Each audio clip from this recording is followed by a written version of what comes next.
Miami, officially the city of Miami, is a coastal metropolis located in southeastern Florida. It is the third most populous metropolis on the east coast of the United States. And it is the seventh largest in the country. The city has the third largest skyline in the US with over 300 high-rises, 55 of which exceed 491 feet.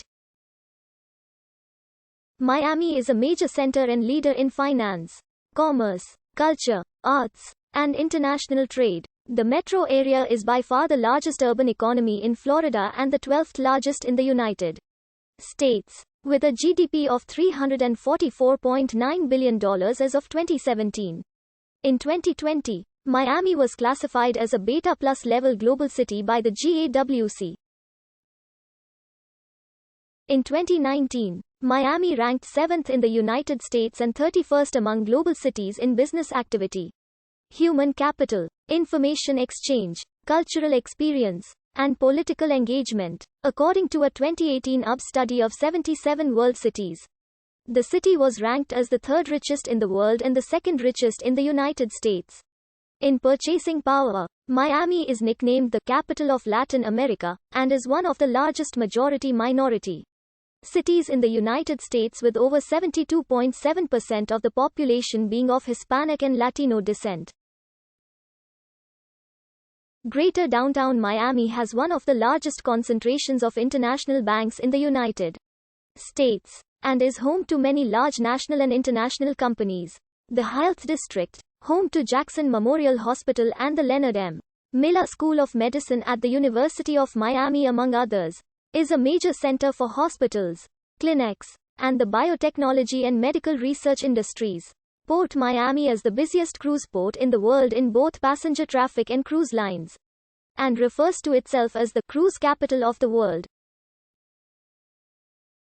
Miami is also a major tourism hub for international visitors, ranking second in the country after New York City.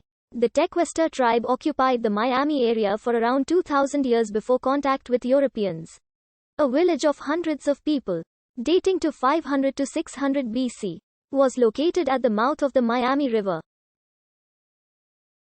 It is believed that the entire tribe migrated to Cuba by the mid-1700s. In 1566, Admiral Pedro Menendez de Avilés, Florida's first governor, claimed the area for Spain.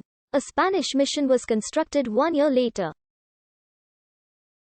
Spain and Britain successively ruled Florida until Spain ceded it to the United States in 1821. In 1836, the U.S. built Fort Dallas on the banks of the Miami River as part of their development of the Florida Territory and their attempt to suppress and remove the Seminoles. As a result, the Miami area became a site of fighting in the Second Seminole War. Miami is noted as the only major city in the United States founded by a woman. Julia Tuttle, a local citrus grower and a wealthy Cleveland native, was the original owner of the land upon which the city was built. In the late 19th century, the area was known as Biscayne Bay Country, and reports described it as a promising wilderness and one of the finest building sites in Florida. The Great Freeze of 1894–95 hastened Miami's growth, as the crops there were the only ones in Florida that survived. Julia Tuttle subsequently convinced railroad tycoon Henry Flagler to extend his Florida East Coast Railway to the region, for which she became known as the Mother of Miami. Miami was officially incorporated as a city on July 28, 1896, with a population of just over 300. It was named for the Miami River, derived from Miami, the historic name of Lake Okeechobee, and the Native Americans that lived around it. African American labor played a crucial role in Miami's early development. During the early 20th century, migrants from the Bahamas and African Americans constituted 40% of the city's population. 25. Despite their role in the city's growth, their community was limited to a small space. When landlords began to rent homes to African Americans around Avenue J, a gang of white men with torches marched through the neighborhood and warned the residents to move or be bombed. 33. Miami prospered during the 1920s with an increase in population and development in infrastructure as northerners moved to the city. The legacy of Jim Crow was embedded in these developments.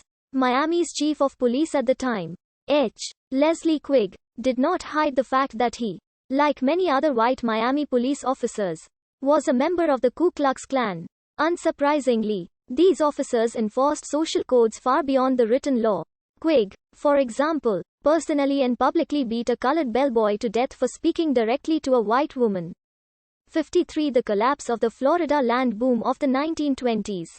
The 1926 Miami hurricane and the Great Depression in the 1930s slowed development. When World War II began, Miami became a base for U.S. defense against German submarines due to its prime location on the southern coast of Florida. This brought an increase in Miami's population. 172,172 people lived in the city by 1940. The city's nickname, the Mag,